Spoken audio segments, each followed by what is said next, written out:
Assalamualaikum warahmatullahi wabarakatuh. Halo semuanya, apa kabar kalian hari ini? Semoga kita selalu dalam keadaan sehat ya. Kali ini saya akan membawakan acara podcast. Sebelum podcast ini dimulai, alangkah baiknya saya perkenalkan diri terlebih dahulu, supaya kalian kenal dengan saya. Seperti pepatah bilang, tak kenal maka tak sayang.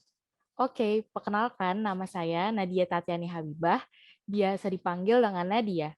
Di sini saya sebagai host pada podcast kali ini. Sedikit informasi, saya adalah seorang CPNS Kementerian Perhubungan tahun 2022, unit kerja di BPTD Wilayah 17, Provinsi Kalimantan Timur dan Kalimantan Utara. Ada yang tahu? Saya di sini akan membahas podcast tentang apa ya? Ya, dalam podcast kali ini saya akan membahas mengenai core value ASN berakhlak. Di sini saya nggak menjelaskan sendiri loh. Saya mendatangkan dua narasumber yang sangat luar biasa dan inspiratif.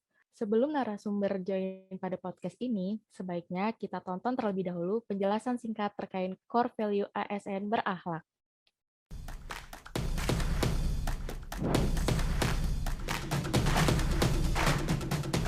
Untuk menggerakkan percepatan transformasi SDM aparatur, Presiden sudah menetapkan core values ASN, yakni berakhlak, yang merupakan akronim dari berorientasi pelayanan. Kami berkomitmen memberikan pelayanan prima demi kepuasan masyarakat. panduan perilakunya adalah 1. Memahami dan memenuhi kebutuhan masyarakat. 2. Ramah, cekatan, solutif, dan dapat diandalkan. 3. Melakukan perbaikan tiada henti. Akuntabel. Kami bertanggung jawab atas kepercayaan yang diberikan. Panduan perilakunya adalah 1. Melaksanakan tugas dengan jujur, bertanggung jawab, cermat, disiplin, dan berintegritas tinggi.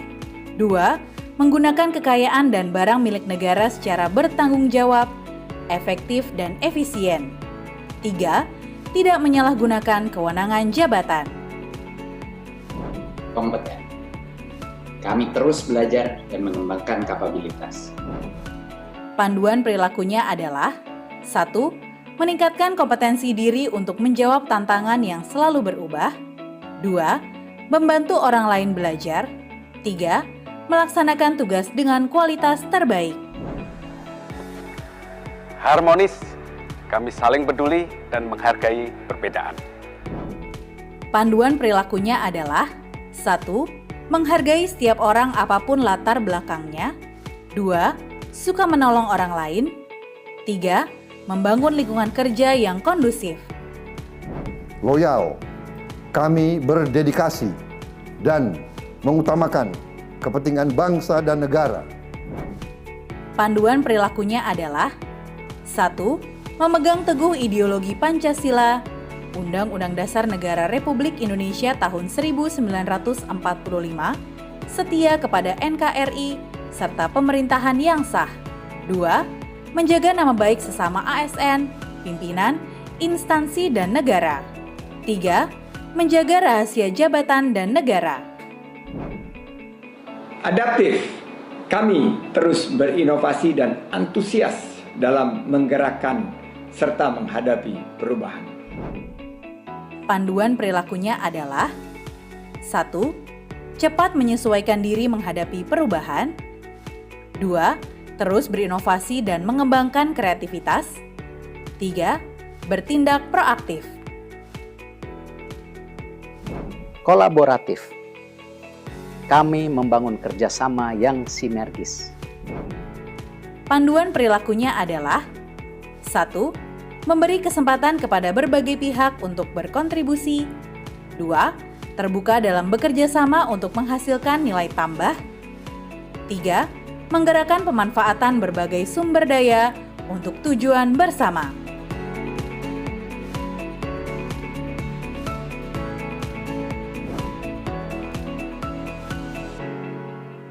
Gimana? Dari video yang ditayangkan tadi, sudah cukup paham kan mengenai core value ASN berakhlak dan nilai-nilainya? Kalau masih belum paham, kita undang dua narasumber kita untuk membedah atau menjelaskan lebih mendalam mengenai nilai-nilai dari core value ASN berakhlak. Kita juga bisa tanya langsung gimana sih bentuk implementasi dari nilai-nilai berakhlak di lingkungan kerja yang sebenarnya. Kebetulan sekali nih, dua narasumber kita ini berasal dari instansi yang sama, yaitu Kementerian Perhubungan. Tetapi dua narasumber kita ini berasal dari unit kerja yang berbeda. Tanpa perlu saya bicara panjang lagi, mari kita sambungkan dengan dua narasumber kita, Mas Galip dan Mbak Nisa. Malam Mas Galip dan Mbak Nisa. Halo, selamat malam. Selamat malam Mbak Halo, Nisa. malam. Bagaimana kabarnya Mas Galip? Ya, baik kabarnya Mbak. Oh, alhamdulillah baik. Ya, Mbak Nisa gimana kabarnya? I'm fine, thank you. And you? Oh, and you? I'm fine, thank you, Mbak. Alhamdulillah ya, semua dalam keadaan sehat. Sebelum masuk ke topik, lebih baik kita perkenalan dulu kali ya, Mas Galip dan Mbak Nisa, supaya penonton podcast ini lebih mengenal narasumber kita nih dari mana dan asalnya. Oke, bisa dari Mas Galip terlebih dahulu. ya baik. Halo, perkenalkan nama saya Galip Kartikemayana. Saya CPNS Kementerian Perhubungan tahun 2021. Saya ditempatkan di Balai Pengelola Transportasi Darat Wilayah 5 Provinsi Jambi. Wah, oke. Berarti Mas Galip nih sekarang posisinya di Jambi ya? Iya, Atau di mana nih, Mas? betul. Lagi di kota Oh, Jambi, oke. Mbak. Oke, nih berarti Mas Galip ini dia bekerja di salah satu daerah yaitu Jambi. Kebetulan dia masih salah satu instansi dari Kementerian Perhubungan ya. Iya. Oke, kemudian ada Mbak Nisa. Boleh perkenal diri Mbak Nisa? Halo. Iya, halo Mbak. Kenalin, nama saya Nisa Kusuma. Perlu diingat banget kayak kalau misalnya nanya besok-besok nanya Nisa Kusuma gitu. Karena kalau nanya nama Nisa doang pasti banyak banget nama orangnya. Penempatan betul. kebetulan ditempatin di bagian Biro Umum Sekretariat Jenderal di Jakarta. Oh, di Jakarta. Nih bisa dilihat juga Mbak Nisa posisinya di Jakarta nih, sedangkan Mas Galip di Jambi. Berarti kan mereka berdua sedang berada di posisi yang berbeda ya. Maksudnya yang berbeda ini adalah daerahnya, tapi namun tugasnya sama-sama di instansi Kementerian Perhubungan. Oke, Mas Galip dan Mbak Nisa, di sini kan tadi udah ditayangkan nih video mengenai core value ASN. Dalam poin pertama itu mengenai berorientasi pelayanan. Nah, kalau menurut Mas Galip dan Mbak Nisa sendiri, implementasi nilai berorientasi pelayanan ini, apakah di unit kerja saya dengan unit kerja Mas Galip dan Mbak Nisa ini sama dengan saya atau berbeda? Boleh Mbak Nisa terlebih dahulu? Oke, makasih Mbak pertanyaannya. Iya. Kalau di unit saya mungkin cukup berbeda. Kalau misalnya Mbak dan Mas mungkin langsung berhubungan dengan masyarakat. Nah, kalau saya ini kan di bagian Sekretariat Jenderal. Nah, itu tuh biasanya kita lebih ngurusin tentang Kementerian Perhubungannya sendiri. Jadi, kita ngurusin bagian dalam. Jadi, yang kita layanin itu bukannya masyarakat, tapi ASN dan PNS di Kemenhub-nya lebih fokusnya. Oh. Oke, berarti Mbak Nisa ini lebih mengurus pegawai Kementerian Perhubungan ya, baik ASN ataupun PPN-PN yang di sana ya. Kalau saya sendiri kan itu memberikan pelayanan kepada masyarakat. Untuk Mas Galip nih, kalau Mas Galip implementasinya bagaimana sih kalau di dunia kerjanya? Baik, kalau saya sendiri implementasi berorientasi pada pelayanan hampir sama dengan Mbak Nadia karena memang penempatan saya berada di Balai Pengelola Transportasi Darat, di mana balai itu juga memang bersinggungan langsung dengan pelayanan masyarakat. Jadi ya tugas kita sebagai ASN di sini ikut membantu dan melayani ketika masyarakat di sekitar kita membutuhkan kita gitu. Oke, tadi kita udah ngebahas nih tentang nilai yang pertama yaitu berorientasi pelayanan. Yang nilai kedua itu terkait dengan akuntabel. Di sini saya akan menanyakan khususnya ke Mas Galip ya, kalau dari sisi akuntabel sendiri, kira-kira implementasi apa sih yang ada di dunia kerja Mas Galip? Boleh dijawab Mas Galip? Baik, kalau akuntabilitas sendiri di tempat kerja saya sih sebenarnya implementasinya hal-hal yang nggak kita sadari sih Mbak, seperti kayak matematika gitu. Kayak misalkan nih kita selesai dari bekerja, kita mematikan komputer ya, kemudian matiin AC, matiin lampu. Jadi kan kalau kayak gitu juga kita ikut membantu dalam menggunakan aset negara atau barang-barang milik negara secara efektif dan efisien gitu Mbak. Oke. Tadi yang kedua udah, yang pertama udah. Kemudian nilai yang ketiga nih, nilai ketiga itu kan kompeten. Saya maaf ya nih ya Mbak sama Masnya, saya tanya terus. Saya pengen tahu kalau misalkan dari sisi kompeten, untuk Mas Galip nih, bagaimana sih implementasi di dunia kerjanya, di tempat kerjanya?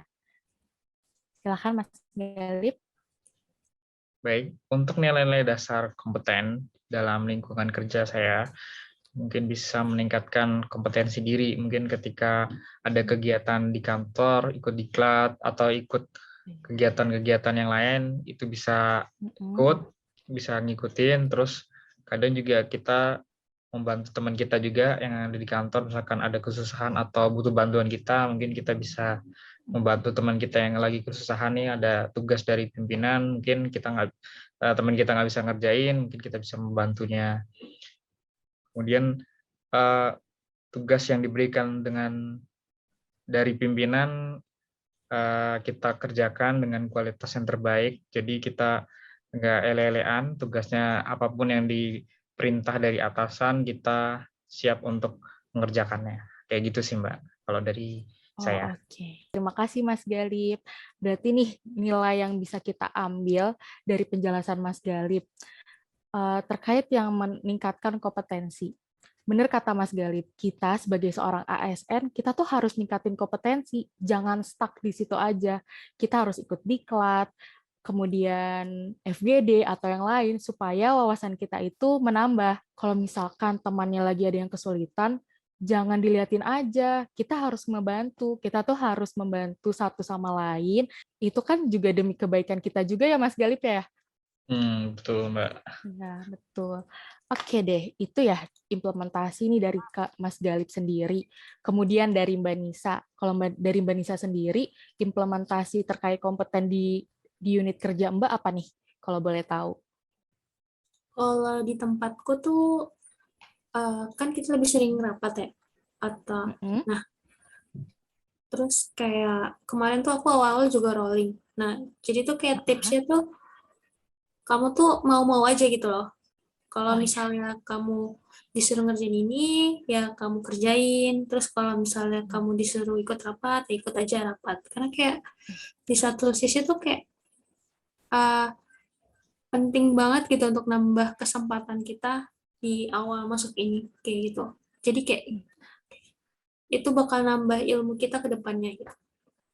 Iya, betul sekali. Benar kata Mbak Nisa. Jadi kita itu harus berani menghadapi tantangan yang ada di lingkungan kerja. Jangan kalau disuruh apa-apa nggak mau. Kalau kayak gitu kita kapan majunya dong? Ya kan? Tadi udah yang ketiga udah ya. Terus kita bahas yang selanjutnya nih. Selanjutnya itu ada harmonis. Sekarang dari Mbak Nisa dulu deh. Menurut Mbak nih, kalau dari harmonis sendiri, implementasi di unit kerja Mbak tuh apa sih? Harmonis kelihatan banget pas kayak waktu istirahat dan bercanda itu benar-benar beda banget rasanya, kayak kita bercanda tapi di satu sisi masih tahu batasannya gitu. Jadi kayak bercanda boleh tapi tetap menghargai orang lain gitu. Iya, betul. Berarti kalau bercanda tuh tahu batasan, supaya kita sesama ASN ini harus menjaga perasaan ya sesama ASN, supaya tidak ada, kalau zaman sekarang bahasanya apa ya? Selek ya. Selek tuh apa ya bahasanya? Tidak ada. Supaya tidak ada, oh iya benar kata Mas Galip, tidak ada musuh gitu. Kemudian yang kelima, nilai kelima itu adalah loyal. Tadi kan sebelumnya Mas Galip sama Mbak Nisani udah menjelaskan ya mengenai implementasi dari nilai-nilai sebelumnya. Sekarang gantian saya nih untuk menjelaskan nilai loyal yang diimplementasikan di unit kerja saya. Itu salah satunya terkait mengikuti kegiatan apel rutin yang dilakukan virtual Zoom meeting. Kemudian itu biasanya dilakukan pada hari Selasa sama hari Kamis. Nah, biasanya kalau misalkan di Zoom meeting ini, kalau yang saya lihat di Zoom-nya, itu mereka ketika apel tidak ada yang serius. Mereka ada yang ngobrol, ada yang mengerjakan sesuatu, padahal kan kalau misalkan apel itu harus serius, nggak boleh bercanda. Kita harus fokus sama pimpinan yang ngebawa apel. Karena itu merupakan nilai dari setia pada Pancasila. Itu sih implementasi loyal dari saya di unit kerja saya sendiri. Kemudian kita akan ngebahas nilai yang selanjutnya ya. Kalau misalkan nilai yang selanjutnya ini adalah adaptif. Nah, untuk nilai adaptif ini, untuk Mas Galip, kalau misalkan implementasi di unit kerja Mas Galip, adaptif itu seperti apa sih implementasinya? Oke Mbak, kalau nilai adaptif sendiri, seperti kita ketahui kan sekarang masih kita dalam pandemi juga ya Mbak ya, masih dalam pandemi COVID juga ya. Jadi nilai adaptif yang bisa diterapin di lingkungan tempat kita kerja itu ya kita harus menyesuaikan diri dengan kondisi yang ada. Jadi kita tetap melakukan protokol kesehatan. Jadi tetap di lingkungan kerja kita masih tetap menggunakan masker, masih mencuci tangan, masih mengukur suhu juga, suhu badan. Jadi yang penting kita tetap prokes aja sih Mbak. Jadi menyesuaikan diri terhadap pandemi ini. Jadi pandemi ini kan kita masih belum selesai ya Mbak ya. Jadi ya mau nggak mau kita harus tetap melakukan prokes. Itu aja sih Mbak. Kalau di lingkungan kerja saya. Betul. Sama sih Mas dengan di lingkungan kerja saya sendiri. Tapi kalau di lingkungan kerja saya mungkin prokesnya masih, kalau di kantor saya tuh kalau tiap bulan masih suka ini loh Mas, ngasih-ngasih kayak susu beruang atau minyak kayu putih supaya kayak menambah, dan vitamin juga terutama kayak untuk menambahkan imun bukan karyawan ya, pegawai dari Kementerian Perhubungan. Kalau dari Mas Galip sendiri di situ sama nggak sih, suka ada pembagian kayak gitu? Nah, kalau sekarang sih saya belum mengalaminya sih Mbak, belum ada sih kayaknya. Kalau di lingkungan belum ada ya? Belum. Oke. Berarti setiap unit kerja tuh beda-beda ya, Mas ya? Ya, beda sih. Betul. Yang penting kita tetap harus jaga prokes sih, walaupun sekarang katanya COVID itu udah menurun, tapi harus tetap prokes karena kita kan nggak tahu tuh COVID kapan hilangnya. Pokoknya kita harus prokes lah gitu. Oke deh, sekarang yang terakhir nih, yaitu nilai kolaboratif. Nah, saya nanya ke Mbak Nisa ya. Untuk Mbak Nisa, untuk kolaboratif, implementasi di unit kerja Mbak Nisa apa sih kalau boleh tahu? Kalau di tempatku, karena aku bagian perencanaan keuangan, jadi kayak biasanya sih kita kolaborasi sama seluruh instansi gitu sih. Terus nggak cuma yang di pusat, tapi kita juga kadang koordinasi sama yang di daerah buat tentuin kayak kesepakatan dan cara kerja yang efektif, efisien gitu loh jadinya. Iya, berarti kayak kita walaupun di unit kerja yang berbeda tetapi satu instansi, kita harus tetap kerja sama ya untuk